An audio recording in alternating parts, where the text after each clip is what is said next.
Bapak Ibu masih ingat ya minggu lalu kita belajar tentang hati-hati pencemaran. Bapak Ibu isu kita bukan perpuluhan. Setelah saya khotbah kemarin heboh. Babe hari ini khotbah perpuluhan.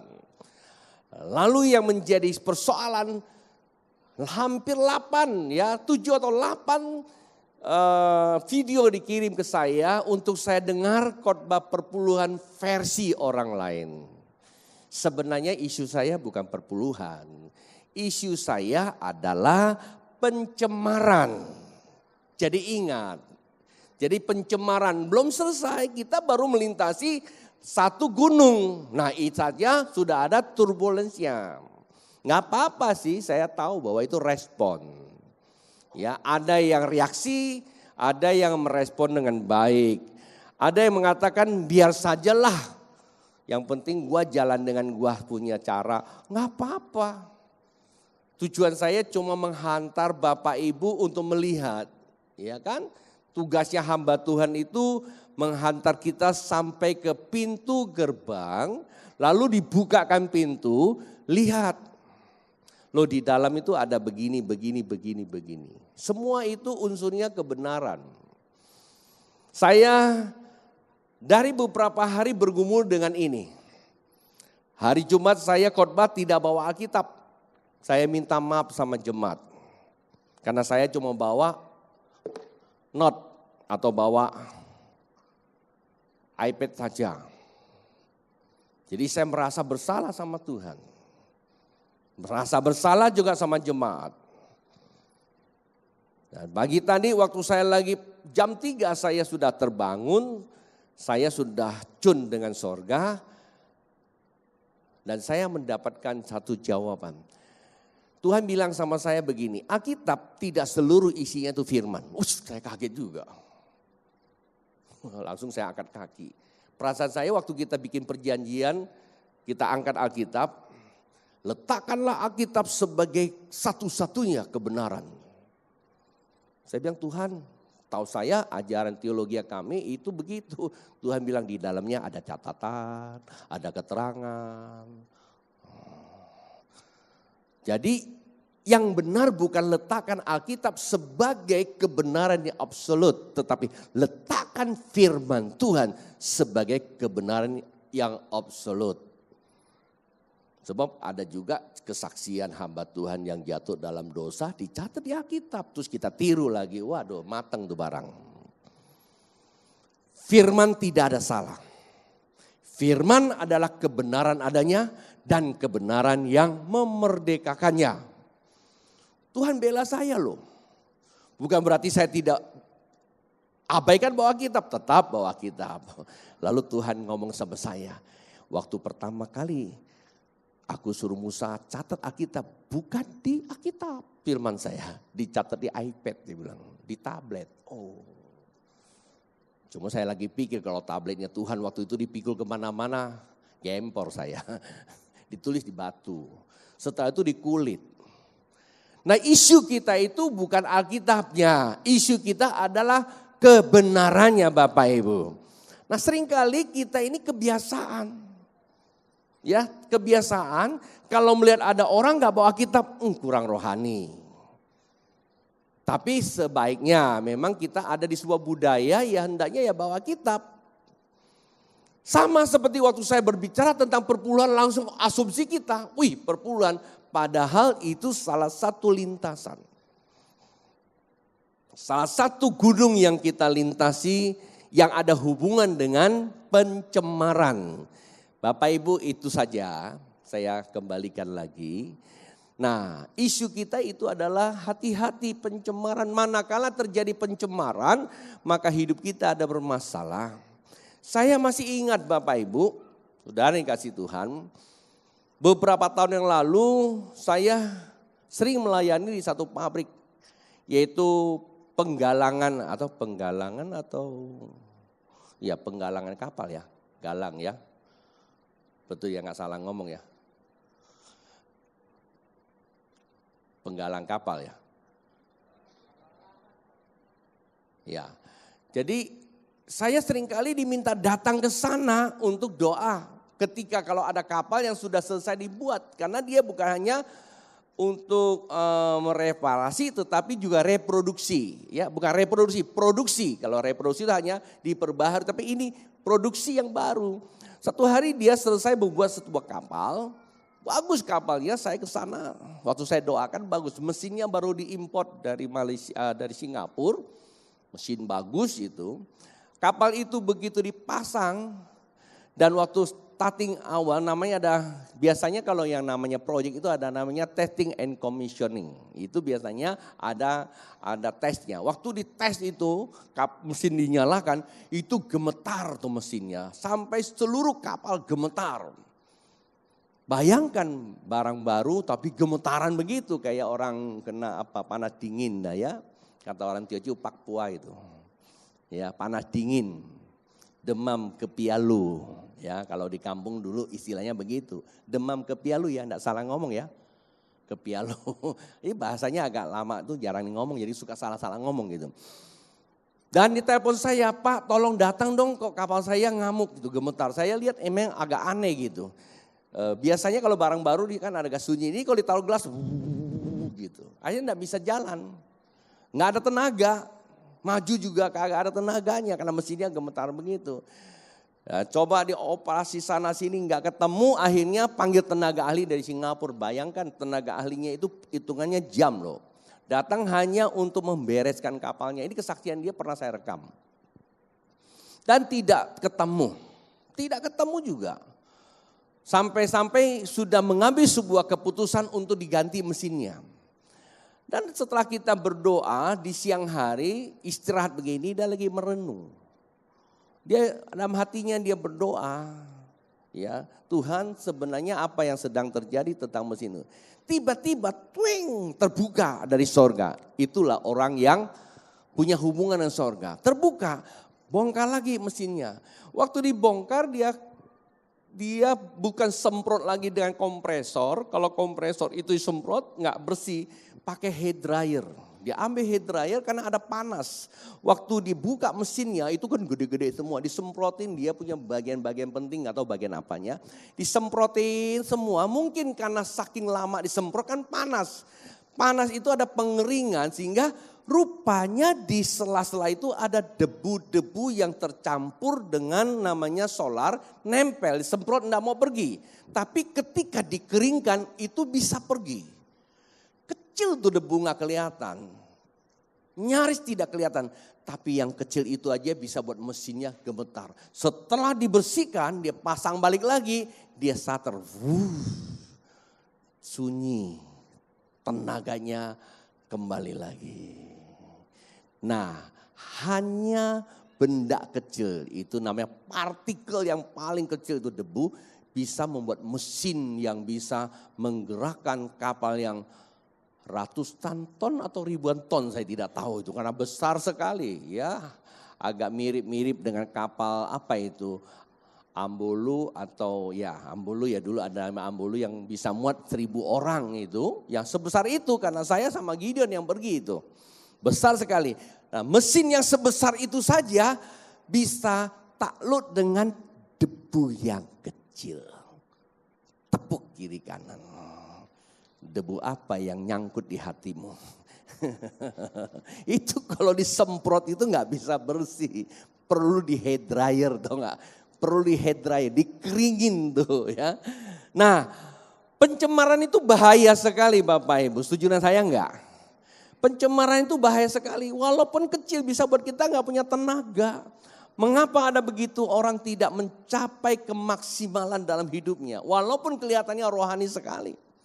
Walaupun kelihatan rohani sekali, sering kali saya jumpai orang kelihatannya rohani sekali. Kalau ngomong kita kalah. Karena memang kumpulannya seperti itu. Tapi herannya hidupnya gak maksimal. Maksudnya apa maksimal? Dalam pergaulan yang gak maksimal, dalam penghormatan yang gak maksimal. Saya berdoa hari ini saya bisa selesai supaya saya tidak ada sambungannya lagi. Karena saya 2 kali khotbah hari ini. Paling tidak 2 sesi mesti selesai.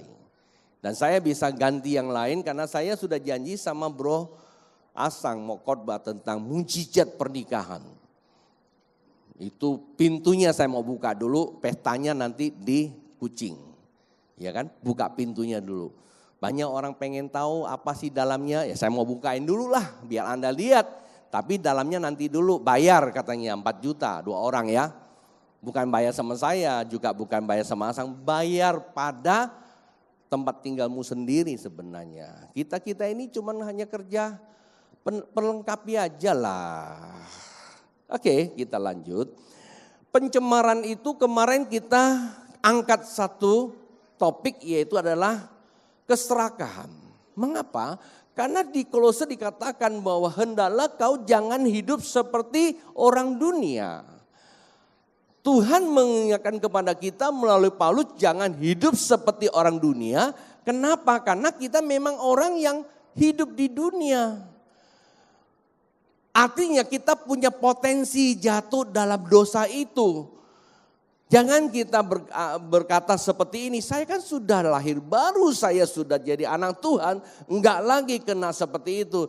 Kalau memang kita bebas dari hukuman seperti itu, pastilah ayat ini tidak dicatat. Di situ rentetannya banyak, di antara lainnya pencemaran itu adalah percabulan. Enggak kita bahas, isu ini kurang menarik. Ya, di situ ada namanya ini, enggak. Tapi saya kemarin ambil satu yang namanya serakah. Serakah adalah salah satu material yang bisa membuat kita tercemar. Apa saja di dalamnya. Alkitab katakan hukumnya sama. Ya, sama kenapa? Dimurkai Tuhan. Waktu saya khotbah sore ada yang kaget. Saya bilang kalau Anda bukan anak Tuhan, yang gak dimurkai. Gitu. Yang dimurkai hanya anak kerajaan. Iya dong, nggak ada urusan Tuhan memurkai kalau bukan anak kerajaan. Tetapi jangan lupa kalau Anda bukan anak kerajaan berarti Anda sudah hidup dalam kutuk. Nah itu lebih parah lagi. Ya kan, dari sejak semula Tuhan sudah letakkan kutuk atas bumi ini. Lantaran karena Adam dan Hawa terjebak oleh jebakan iblis. Diusir dari Taman Eden, hidup dalam kutuk. Tuhan datang sebagai manusia. Nah ini isunya lain lagi nih. Ya, isunya lain lagi, ini cerita pembelaan Tuhan dan penyelamatan. Tentu ada topik lain lah, saya bicara itu. Bagaimana Tuhan harus sebagai manusia. Kenapa Tuhan harus datang sebagai Yesus, tidak mau datang sebagai siapa saja gitu. Saya kira Tuhan punya cara dari sorga tinggal sedot aja seperti alien begitu. Sebuah manusia selamat. Bisa karena Tuhan kita cantik, cakep dan keren. Tapi kan Tuhan menghargai yang namanya apa yang telah terencana. Tuhan punya kuasa, Tuhan punya kasih. Ya, Tuhan juga punya keadilan. Ya, Tuhan punya kasih, Tuhan juga punya keadilan. Kasih tidak akan menghapus keadilan. Itu yang terpenting. Nah karena itu secara keadilan Tuhan katakan harus ada manusia yang bisa menyelamatkan manusia. Wow, itu dia isunya luar biasa. Nyatanya memang gak ada manusia yang bisa menyelamatkan. Maka dia datang sebagai manusia. Dengan demikian apa? Ketika dia datang sebagai manusia, seluruh hukum yang ditimpakan kepada manusia ditebus sama dia. Tapi jangan lupa tanah ini belum diganti. Kita masih di bumi, belum di Yerusalem baru. Artinya bumi yang terkutuk tetaplah terkutuk. Hanya saja mereka yang hidup di dalam Tuhan, dia tidak dikenakan kutuk tapi punya potensi. Itulah sebabnya dikatakan bagi mereka yang di luar kerajaan, dia hidup dalam kutuk. Kalau saya mau ceritakan secara detail satu persatu Bapak Ibu mungkin jam ibadah kita lebih panjang, ke sesi seminar berarti. Kenapa? Itu sangat penting sekali. Kenapa kita tidak maksimal? Lalu pertanyaannya kenapa Mbak Be mesti khotbah ini? Ya karena Tuhan mengasihi jemaat. Sebenarnya saya nggak mau pilih khotbah yang model begini, saya lebih khotbah yang simple-simple, saya tantang ke depan, saya doakan tumpang tindih sana, nangis berantakan. Besok saya puji Tuhan, saya dijamah sama Tuhan. Hadirat Allah terasa luar biasa. Oh itu mainan kami itu dulu tuh. Main tiup aja, langsung aja mental. Itu. Ya nanti, ada yang kaget ya. Maaf ya.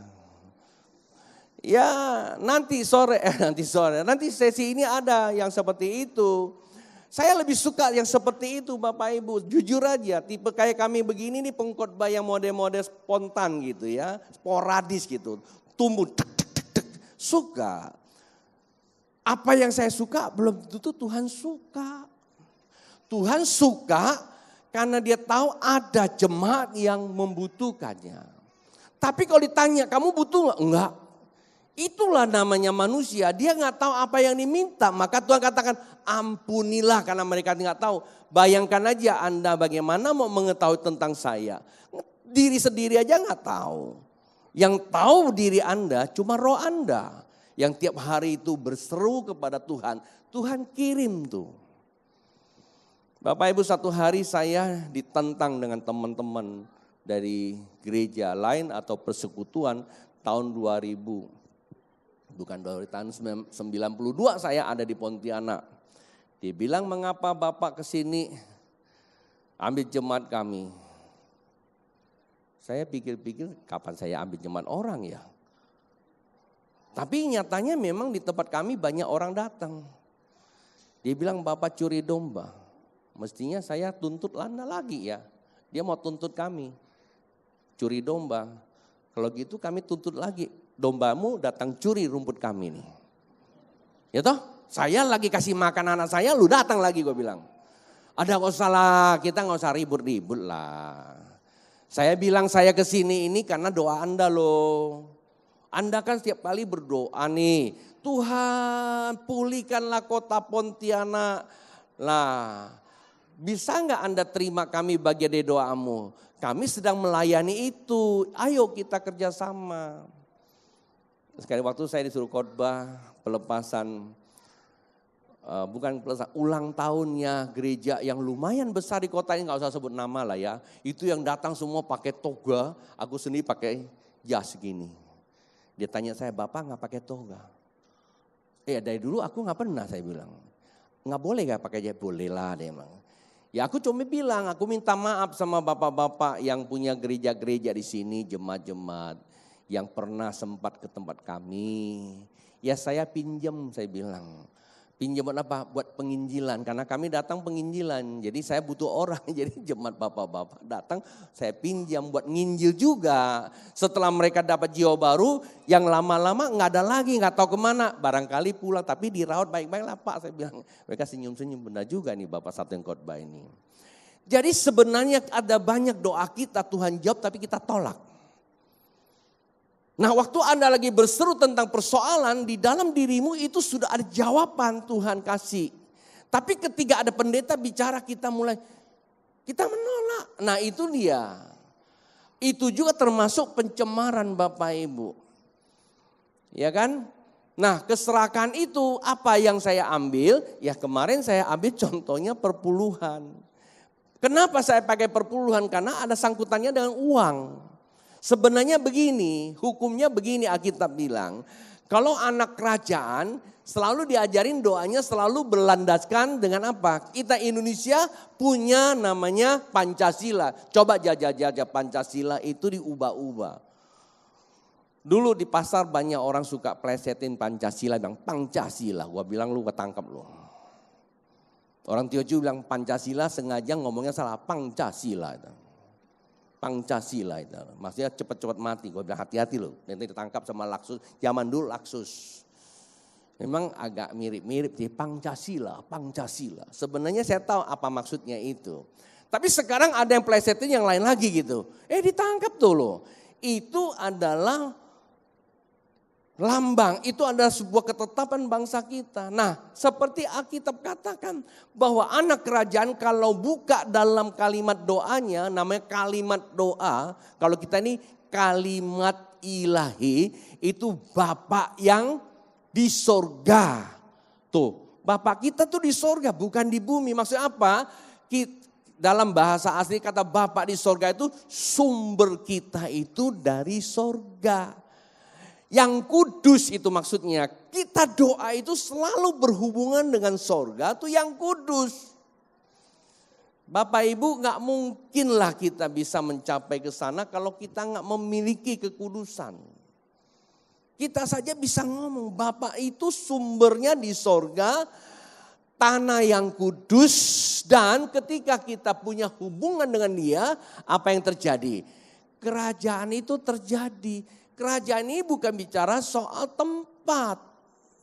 Kerajaan itu dimulai dari diri kita sendiri. Sebuah kerajaan gak ada kalau gak ada manusianya, bro. Mana ada yang bilang kerajaan kalau gak ada manusianya? Di hutan kerajaan apa? Paling rajanya singa kali. Itu juga singa kan. Coba Anda masuk ke sana, bikin rumah. Lama-lama Anda bikin satu kehidupan. Pas tanahnya gak tahu siapa punya, Anda yang kuasai. Kerajaan Anda itu namanya. Maka ada kerajaan ini, kerajaan itu. Zaman dulu kan banyak yang kosong, tinggal diambil aja. Sebenarnya kerajaan itu berpusat kepada manusianya itu. Sorga mah gak perlu raja, gak perlu kerajaan. Sorga itu tempat kediaman yang maha kudus. Tuhan itu raja di atas segala raja. Nah, manakala kita punya hubungan dengan Bapa, waktu punya hubungan dengan Bapa saja, artinya kekuasaan kerajaan itu sudah turun di atas bumi ini. Siapa saja Anda, ukurannya bukan berapa besar jabatanmu di bumi. Enggak seperti itu, bro. Ukurannya tidak seberapa besar Anda punya pendidikan, berapa tingginya, bukan itu isunya. Hubunganmu yang akan memperbesar engkau. Manakala Anda punya hubungan, maka engkaulah adalah embrionya, benih daripada sebuah kerajaannya, dan hukumnya kehidupan kita itu kelimpahan, bukan kesusahan. Hukum anak kerajaan itu kelimpahan. Hati-hati ya kalau saya ngomong begini, jangan langsung punya interpretasi kelimpahan itu bicara tentang kekayaan harta. Iya, bisa terjadi seperti itu, tapi luas. Hukum kerajaan itu adalah kelimpahan.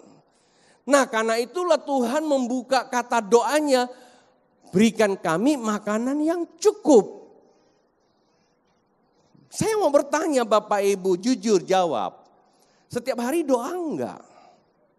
Doa kan? Kecuali kalau enggak doa. Anak kerajaan pasti doa, enggak tahu doa model gimana. Doa makan juga doa lah. Bangun pagi Tuhan terima kasih bisa bangun. Itu juga namanya doa. Artinya hukum kecukupan itu turun. Nah, apa yang Anda dapat itu adalah ukuran Tuhan. Kalau Anda dapat 100.000 hari ini, itu ukuran Tuhan cukup sebenarnya. Masih mengerti enggak? Itu cukup ukurannya. Kalau kita mengatakan enggak cukup, itu namanya kita serakah. Kita berlawanan dengan Tuhan. Nah, minggu lalu kan kita ada kupas sedikit. Saya tambahkan lagi, itulah sebabnya Rasul Paulus mencatat kembali kepada jemaat di Korintus. Tuhan memberikan kamu makanan. Cukup untuk kamu makan. Bukan bisa beli makanannya. Orang yang bisa beli makanan belum tentu cukup punya kuasa untuk makan. Contohnya aku. Kenapa saya bisa jadi orang Kristen? Seringkali saya bersaksi. Kalau ditanya, wah saya punya masalah pribadi dengan orang Kristen zaman dulu. Masa pribadi yang buruk sekali.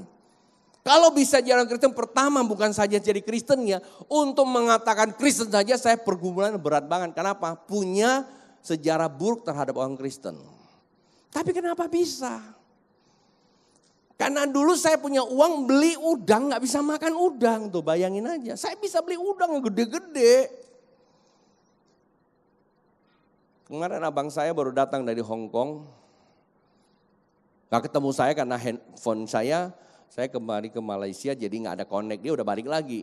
Nah dia yang tahu banget tuh tentang kehidupan saya.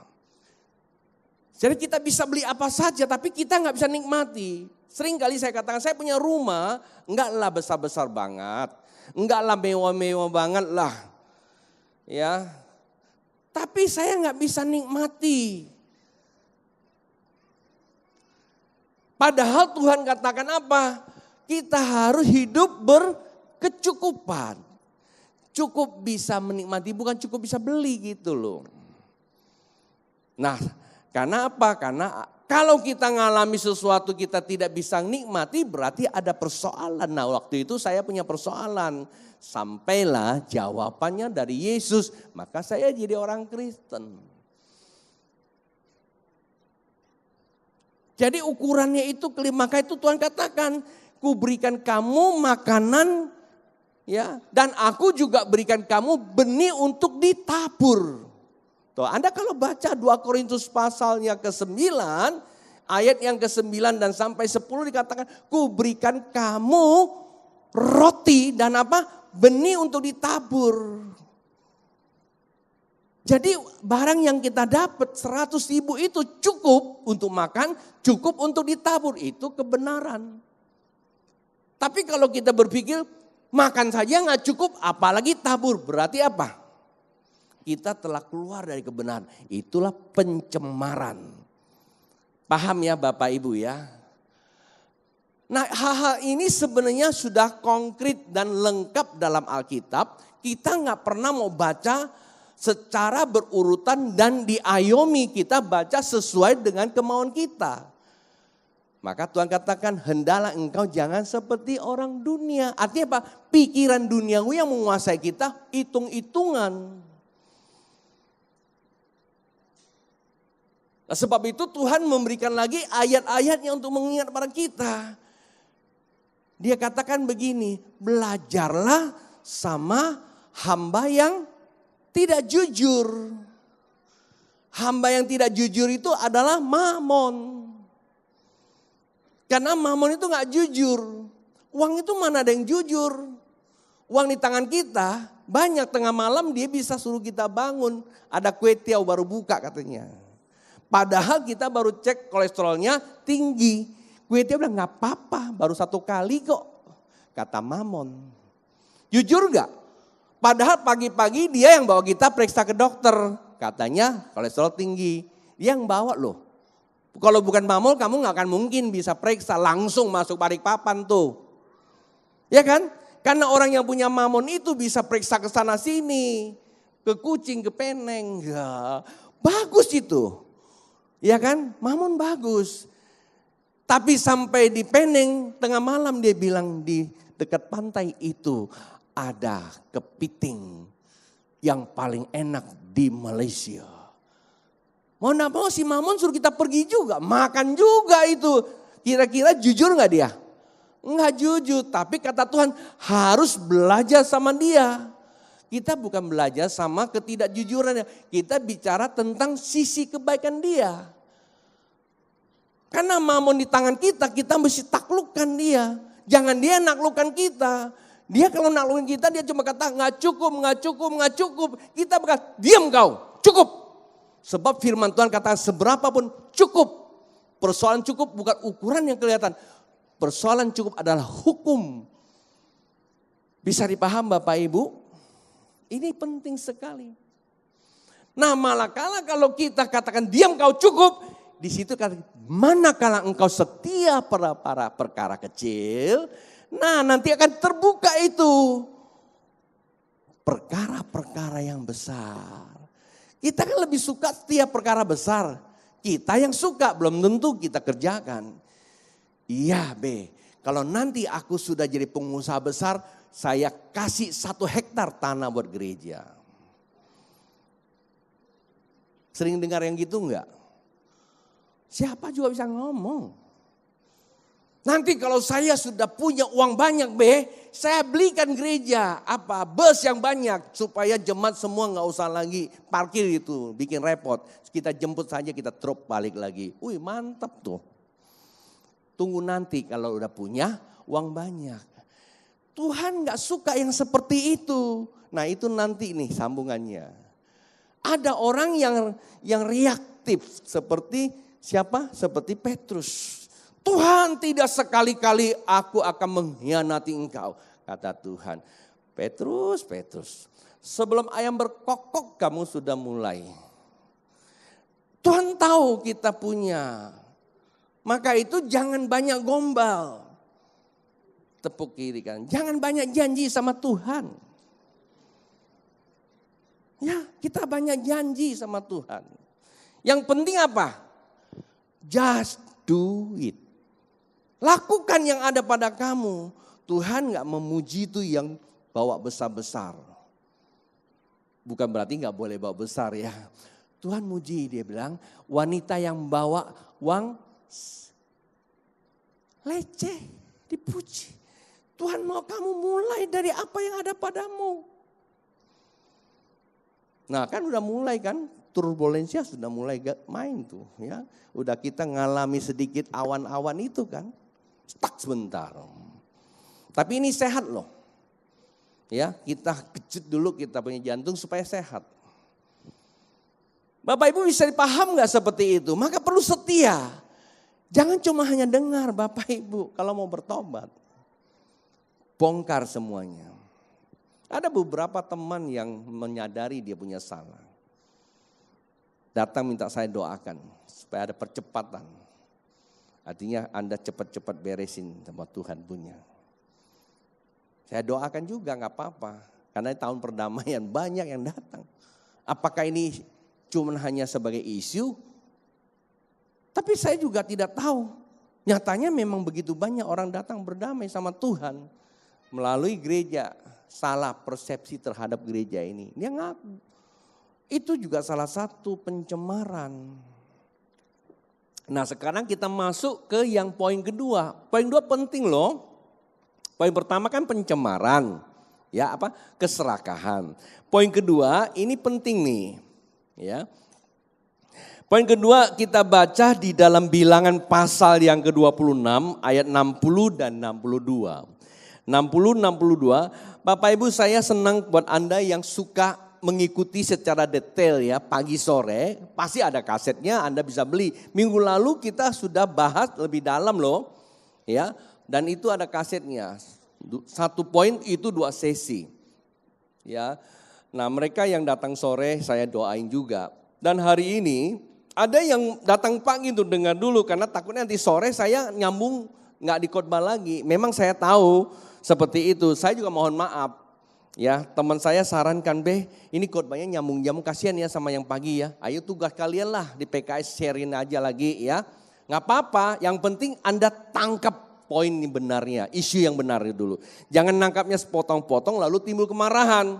Nah salah satu poinnya di sini Bilangan pasal 26 ayat 60 berkata seperti ini. Pada Harun lahirlah Nadab dan Abihu. Nah ini dia Harun punya anak bukan Harun yang lahir. Ya Harun gak pernah lahir tuh. Nyonya Harun yang lahir. Ya.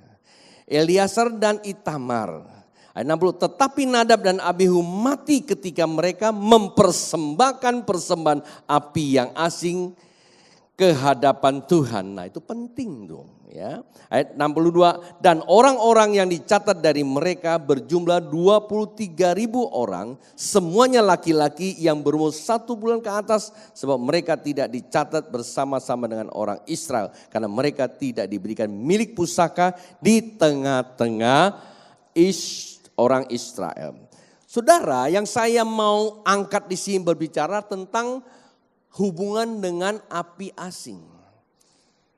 Pencemaran itu bisa selain daripada keserakahan juga bisa datangnya dari api asing. Akibatnya kematianlah Abinadab dan Abihu. Di situ dikatakan anak atau keturunan dari Nadab dan Abihu, keturunan dari Harun. Bapak Ibu tahu nggak kenapa bisa terjadi seperti itu? Kenapa seorang Nadab dan seorang Abihu waktu memberikan persembahan di hadapan Tuhan, kok bisa-bisanya membawa api asing? Sehingga api itu yang mengakibatkan kematian bagi dia. Tahu nggak? Perbuatan bapaknya di masa lalu itu menyebabkan kematian yang banyak. Jadi begini, Waktu Tuhan memanggil Musa naik ke atas gunung Sinai. Nah, yang mengawal jemaat itu adalah Harun. Ada Yosua dan sebagainya. Yosua ikuti Musa, tunggu di kaki bukit. Kalau Anda baca di Keluaran pasal 33 dikatakan bahwa Yosua menanti 40 hari 40 malam menantikan Musa. Ia tidak mempunyai pretensi apapun terhadap keberadaan Musa di atas gunung. Ya, tetapi artinya tidak punya pikiran-pikiran yang aneh-aneh terhadap, ini ngomong saya kadang-kadang orang tanya-tanya, apa itu Pak? Makanan apa itu pretensi? Ya, artinya mengada-ngada atau berpikiran yang tidak konstruktif, pikiran yang aneh-aneh terhadap bapaknya yang di atas itu. Enggak seperti itu dia. Ya hanya katakan terserahlah Bapak mau apa di atas, yang penting tugas saya isunya cuman suruh doa di sini. Bapak Ibu, saya tertarik dengan satu kisah namanya Stephen Aquarium. Aquarium atau Aquarium? Stephen Aquariumnya. Saya maaf kalau saya salah sebut, tapi Anda pasti udah dengar cerita ini. Stephen Aquarium ya, Aquarium. Dia dari Tanzania, seorang pelari tahun 60-an ya.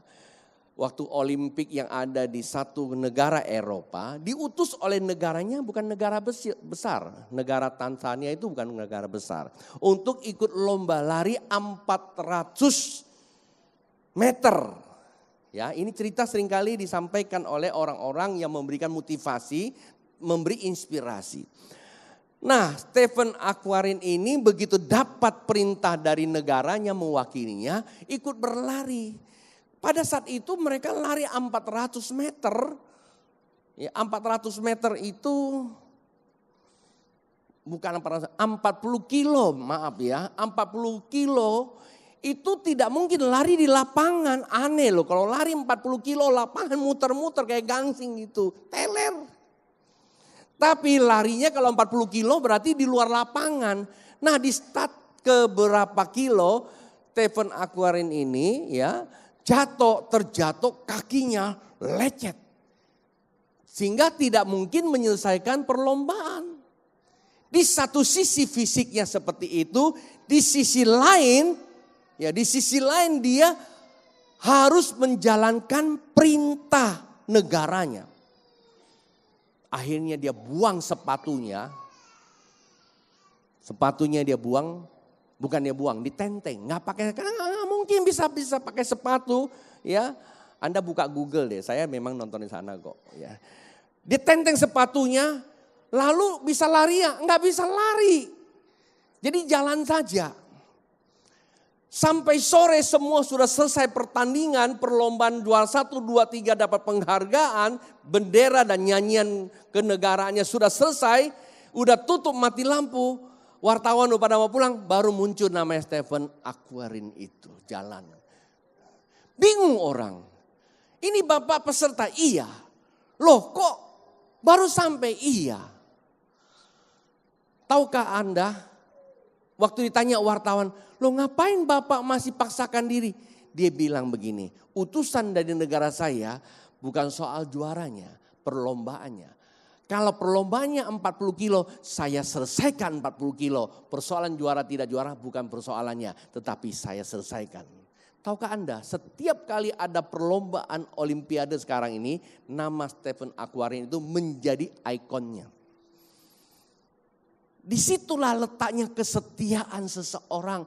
Bukan Anda dapat berikan apa, tetapi kesetiaanmu selesaikan tugasmu. Yosua.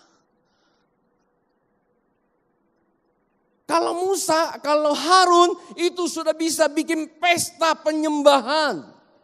Seluruh uang yang dibawa keluar dari Mesir dibuatlah lembu. Saya istilahkan ibadah lembu.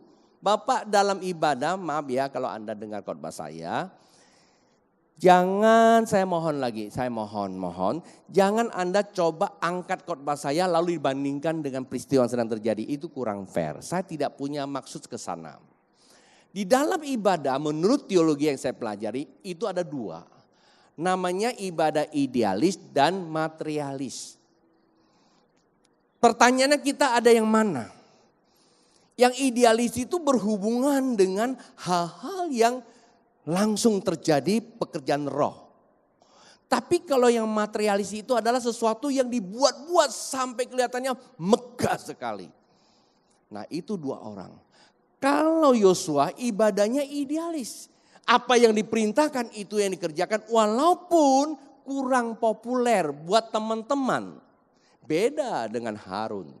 Materialis, uang ada. Dia bikin sebuah gerakan.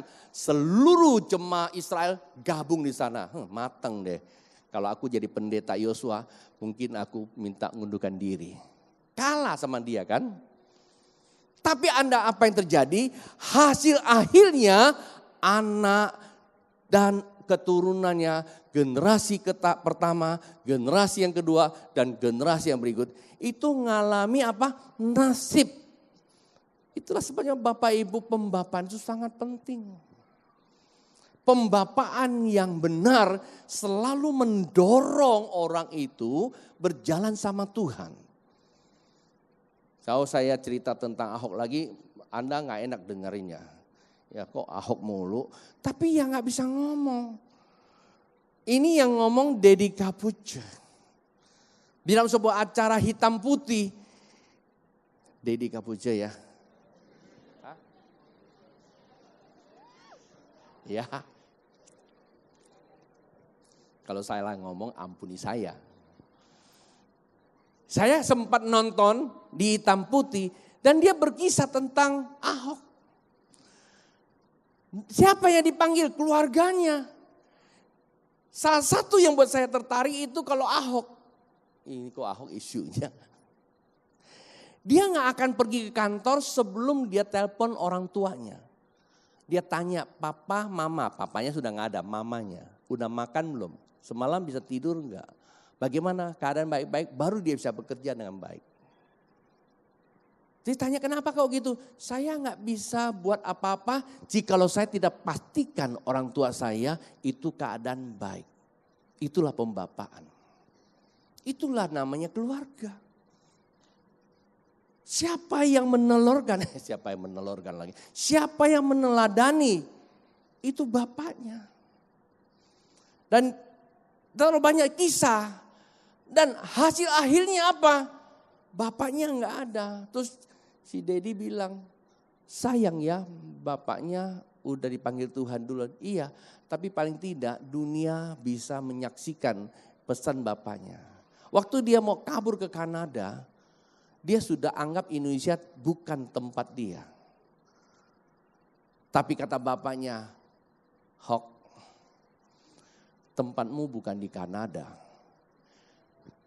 Rakyat Indonesia memerlukan kamu. Pah, muka minyak babi ini. Muka minyak babi ini, bisakah? Dia bilang yang akan mengangkat kamu bukan muka minyak babi itu, tapi rakyat Indonesia. 10 tahun kemudian dia jadi bupati. Pembapaan itu selalu inginkan orang itu maju. Ketika saya mengerti konsep ini konsep Alkitab. Gereja tidak punya maksud lain kecuali mau melihat jemaatnya maju.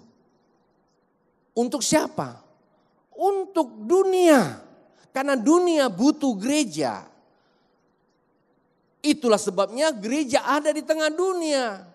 Jangan dunia masuk ke wilayah materialis sehingga kita memperagakan kemampuan kita seakan-akan kita hebat. Lalu kita bukan lagi kita memberdayakan, kita memperdayakan. Tahu gak memperdayakan? Kita mencari keuntungan. Kalau kita memberdayakan begini, saya berkata seperti ini Bapak Ibu, saya gak merasa saya berhasil kalau saya hanya bisa khotbah kumpulkan Anda 1.000 atau 2.000. Saya merasa saya kagum, mungkin di sesi berikutnya, saya kagum dengan Tuhan karena saya kagum Anda bisa mengerjakan pekerjaan Tuhan. Tidak hanya duduk-duduk di bangku saja. Lepas dari gereja Anda tangkap sesuatu, Anda tahu bahwa Anda itu miliknya Tuhan, bukan miliknya Pak Pendeta. Amen. Itu yang penting. Pendeta bisa bawa Anda datang. Tapi dunia seringkali akan menjatuhkan kita. Nah, itu Harun, sebuah kerusakan terjadi mengakibatkan generasi ke generasi nggak masuk. Tapi yang bisa masuk generasi Yosua. Suatu percontohan buat kita. Bapak Ibu, lalu apa hubungannya dengan api asing itu? Kagak ada hubungan sama kita kan? Begini Bapak Ibu. Dua hal yang tidak terpisahkan dalam hidup, pelayanan dan hubungan kebenaran. Sekali lagi, dua hal yang tidak terpisahkan, hubungan, pelayanan dan kebenaran. Sebab hidup ini pelayanan. Karena hidup bergerak berarti itu bersifat pelayanan. Henry, seorang pengusaha besar di Amerika ketika dia bertobat, dia katakan Jesus my CEO, bukunya bagus sekali. Dia bilang Yesus itu bos saya. Saya ini adalah hamba yang melayani.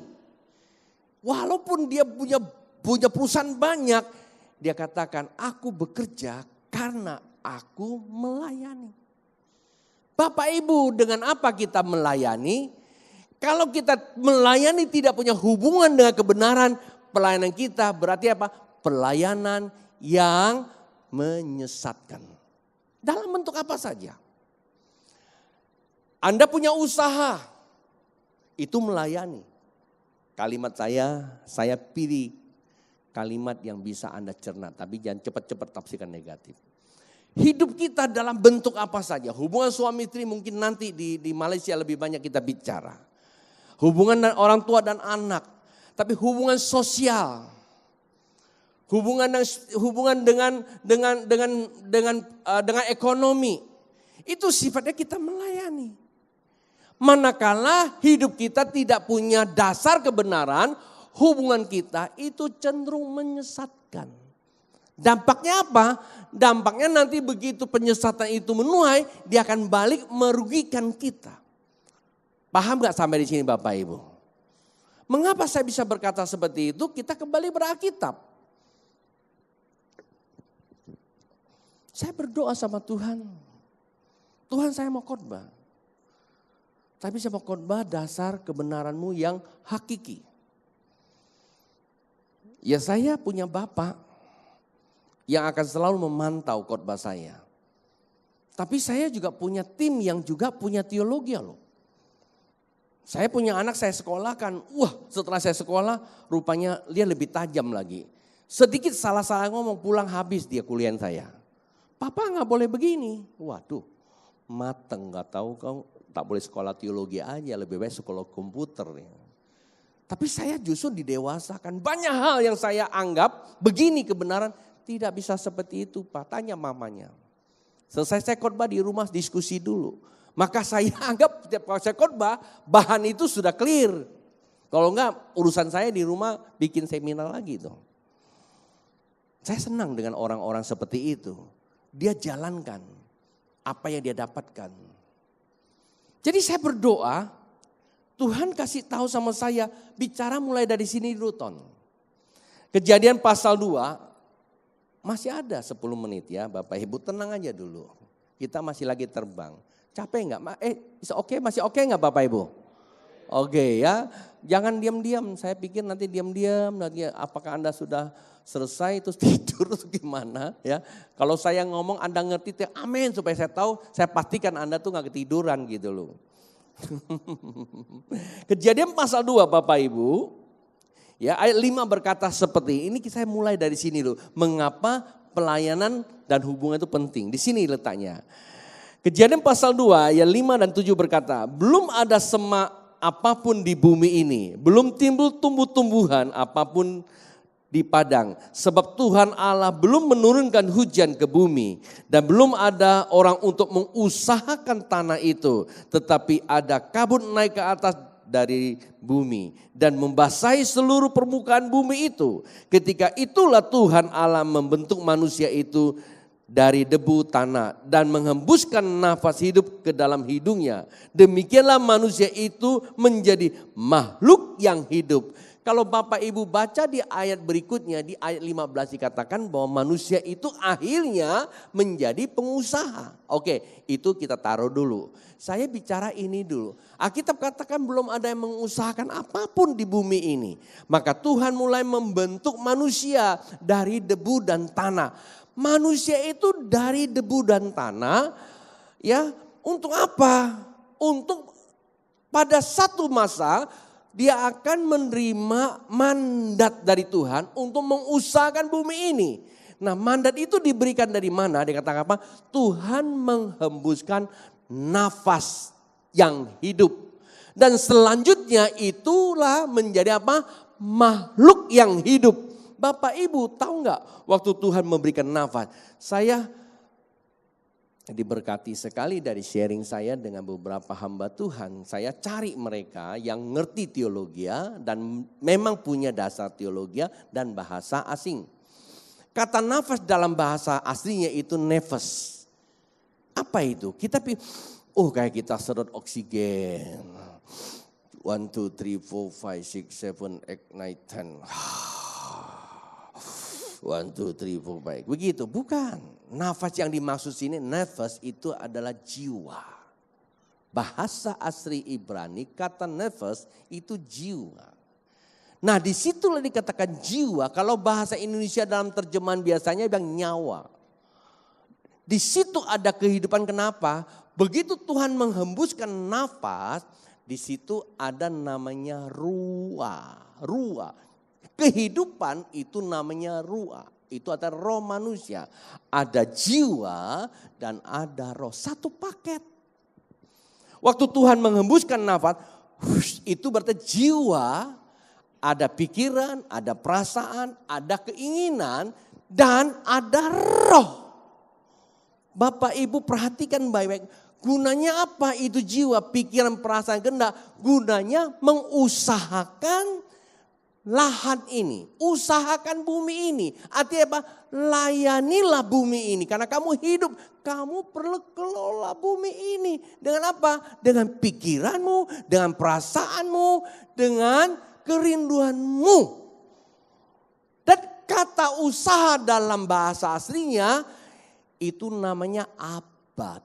Bahasa Ibrani kata abad itu diterjemahkan dalam bahasa Indonesia, bahasa Inggris itu namanya worship. Sehingga kalau kita melihat kata worship dalam terjemahan bebas ke Indonesia bisa berpengertian ibadah atau penyembahan. Tetapi saya lebih setuju kata ibadah. Dengan apa kita beribadah? Pikiran, perasaan, kehendak kita. Ketika pikiran, perasaan, kehendak kita hidup untuk menghidupkan tanah atau debu ini, menjadi tubuh yang hidup. Maka tubuh ini dalam bahasa asli dikatakan basah.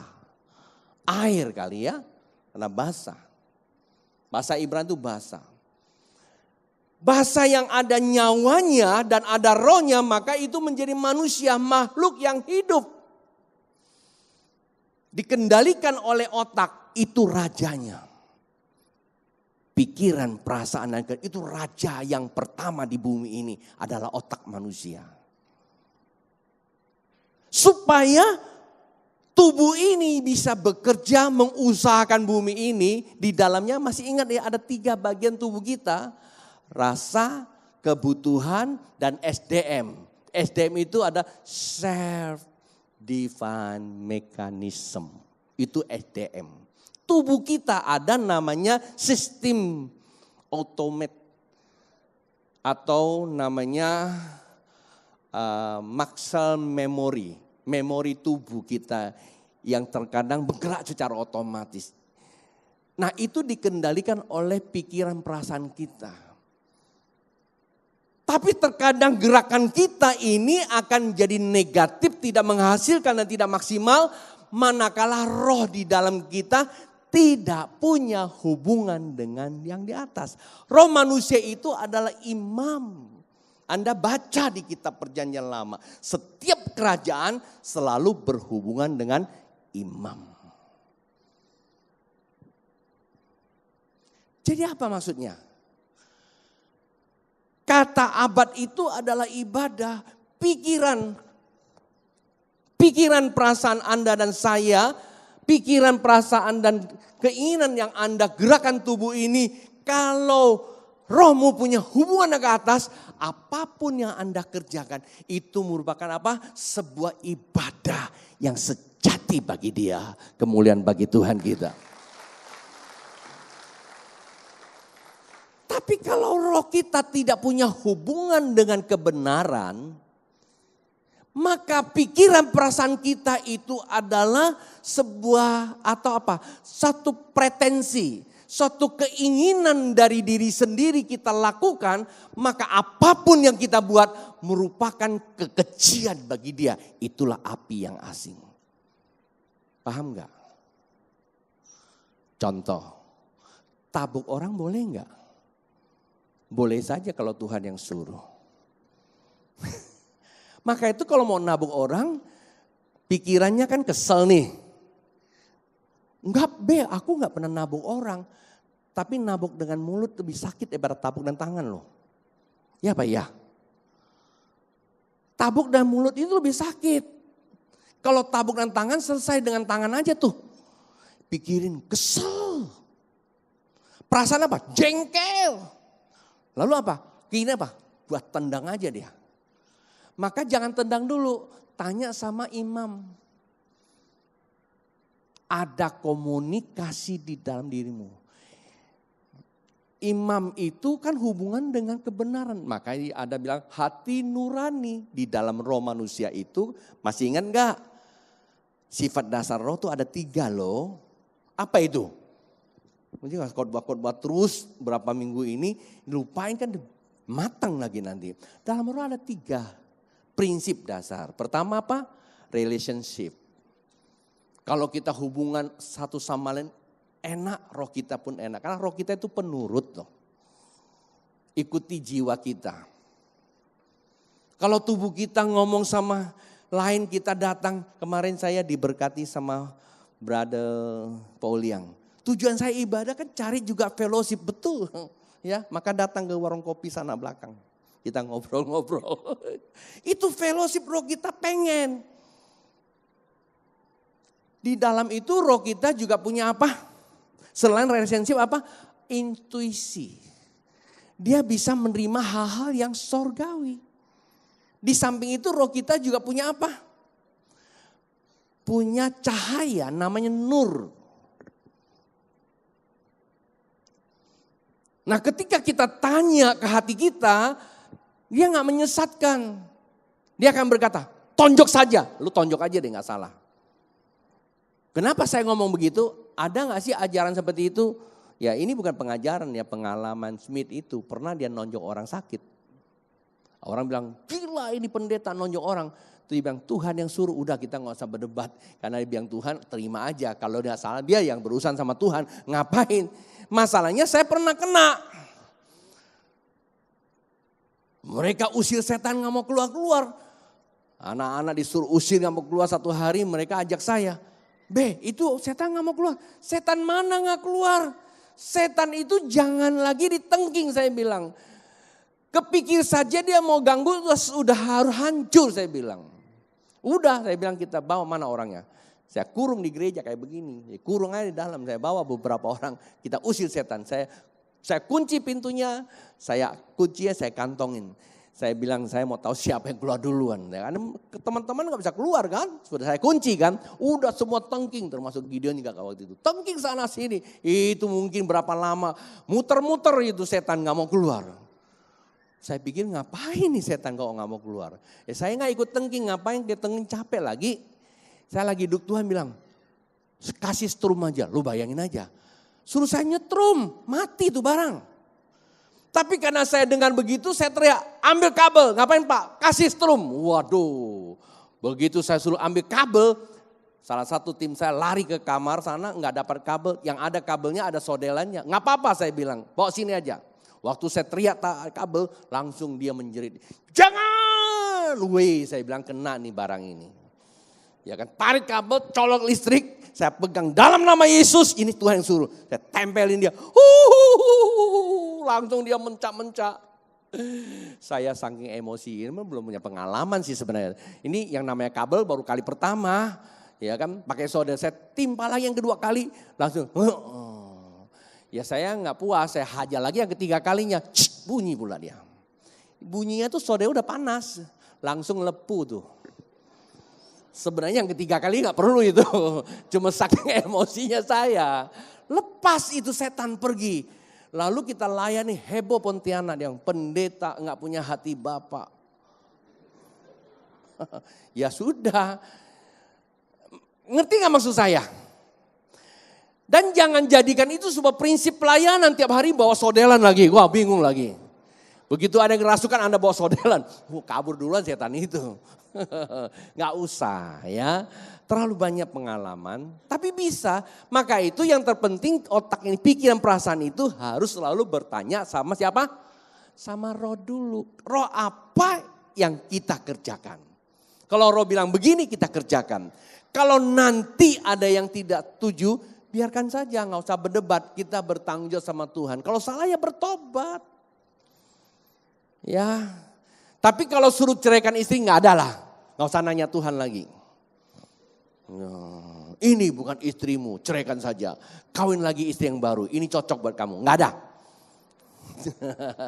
Itu langsung saya tolak aja. Baik Bapak Ibu, kita sampai sini aja, jamnya sudah selesai ya. Kita mendarat lagi, ya kita sambung nanti sore. Gideon udah lihat jam aja. Oh udah selesai Pak, ya memang jamnya udah selesai, mau diapain lagi? Lo mau tarik atau matiin dong jamnya dari tadi? Nggak dimatiin sih, jalan terus ya. Oke, pemusik ke depan ya. Sore saya sambung, kita mau selesaikan semuanya. Kita naik, pagi berdiri. Saya berharap apa yang saya sampaikan bisa mencerahkan Bapak Ibu. Lepas dari ini tidak lagi ada pencemaran, tetapi ada ya pemulihan. Setelah itu memuliakan nama Tuhan. Isu saya bukan perpuluhan, isu saya adalah pencemaran. Pertama adalah keserakahan, yang kedua adalah api yang asing. Salah satu api yang asing itu adalah manakala kita menyembah Tuhan, bukan kehendak Tuhan tapi kehendak kita.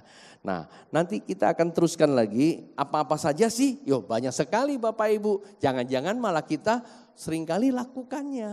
Nah itu yang jadi persoalan. Tapi setelah kita tahu bahwa kita melakukan, jangan berkecil hati. Tuhan kita masih punya satu bagian yang terpenting adalah dia mengasihi kita. Tujuannya dia tidak menghakimi kita. Dia mau memulihkan kita. Kalau ada hamba Tuhan yang menghakimi kita seakan-akan kita nggak ada pertolongan lagi. Udah deh ya, percaya saja firman Tuhan katakan Tuhan maha mengasihi. Karena kasih itu belum diangkat sama dia. Masih ada, artinya kita masih punya obat itu. Supaya apa? Supaya kita kembali kepada Khaliknya, kembali kepada kehendak Tuhan. Lagu yang terakhir tadi. Tetes air bisa diubah jadi anggur.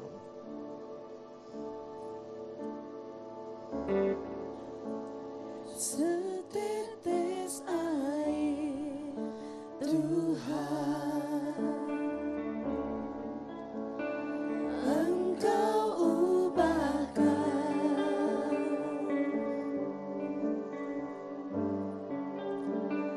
menjadi anggur manis bagi hatiku sekarang,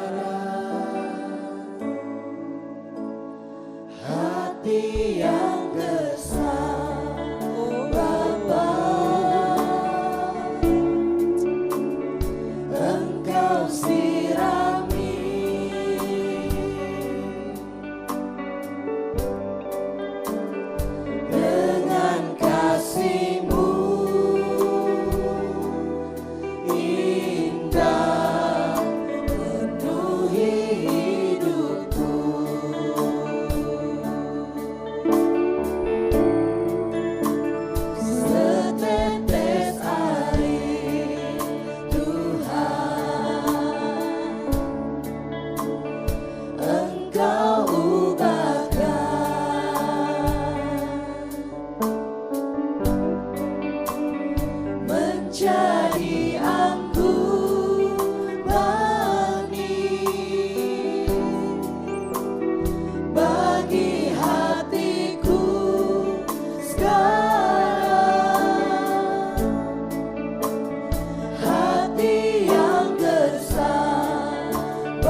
Musik mainkan pujian dengan pelan. Saudara, roh kita penurut, tubuh kita lemah, SDM kita lemah, self-divine mechanism kita lemah. Karena itu perlu dilatih lewat pikiran perasaan kita. Pikiran perasaan kita yang memutuskan untuk melakukan sebuah ibadah yang sejati. Ibadah kepribadian kita. Kalau pikiran kita, perasaan kita, dan tindakan kita keluar dari kebenaran, kita tidak konform dengan roh kita. Kita tidak konform dengan apa yang kita pegang, yaitu adalah Alkitab isinya kebenaran. Waktu kita lakukan sekecil apapun, itu api yang asing Bapak Ibu. Dan itulah yang akan membuat kita tidak maksimal. Bahkan hukuman itu tidak hanya datang kepada kita, generasi-generasi berikutnya.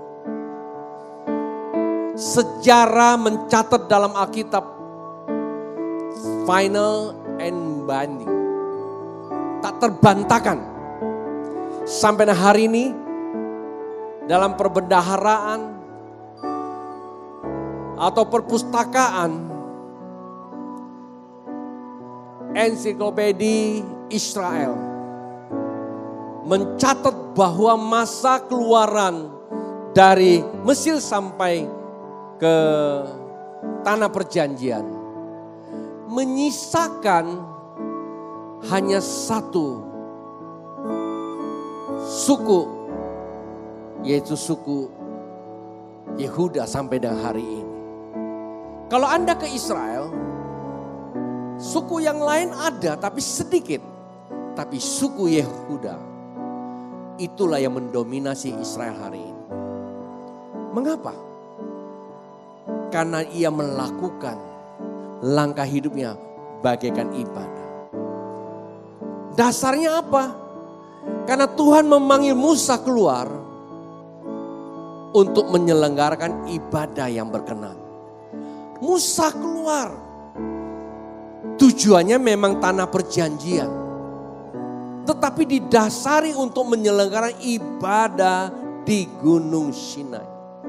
Lepas sana hidupnya sebagai bagian daripada kegenapan kejadian abad ibadah. Hari ini Bapak Ibu, mungkin kita ke gereja rajin. Mungkin kita telah mengikuti semua acara gereja. Tapi sikap dan perilaku kita bagaimana? Bukan perbuatan-perbuatan yang dapat kita kerjakan, tapi sikap dan perilaku kita. Betulkah Anda selalu menyembah Dia, Tuhan? Betulkah Anda mendapatkan pewahyuan dari Tuhan? Bapak Ibu, saya terus berdoa supaya kita diberi kesempatan dan waktu untuk belajar. Apa saja yang terkandung di dalam firman Tuhan itu yang perlu untuk mendewasakan kita. Demikian juga berdoa buat saya. Pewahyuan dan kesehatan saya dapatkan supaya saya bisa membukakan pintunya buat Anda sekalian. Mari tangan kita terangkat. Bapa Sorgawi, hamba berdoa buat jemaat-Mu yang dikasihi. Dan mereka datang di tempat ini, mereka punya kebutuhan-kebutuhan yang Tuhan sendiri tahu ukurannya bukan ukuran hamba-Mu atau bukan ukuran kami, tapi ukurannya adalah kebenaran. Hari ini jikalau hamba-Mu menyampaikan visi, isi hati-Mu ya Tuhan, biarlah kebenaran-Mu itulah yang berlabuh pada mereka. Dan itu merupakan sol yang kuat yang menuju ke arah pengharapan abadi Tuhan. Bebaskan setiap daripada kami hal-hal yang tidak berkenan kepada Engkau. Berikan kesempatan untuk kami terus belajar lagi ya Bapa. Sehingga kami semakin diperlengkapi, semakin menjadi serupa dengan Tuhan. Jemaat Tuhan, ibadah kita sudah selesai. Dan persembahanmu bagi Tuhan, apa yang kau buat bagi Tuhan. Sebab dari dialah datang, kepada dialah kita memberi. Dan sekarang pulanglah dan membawa berkat dari Bapa, cinta kasih Tuhan Yesus dalam persekutuan Roh Kudus. Dari saat ini sampai Yesus datang kedua kali. Amin.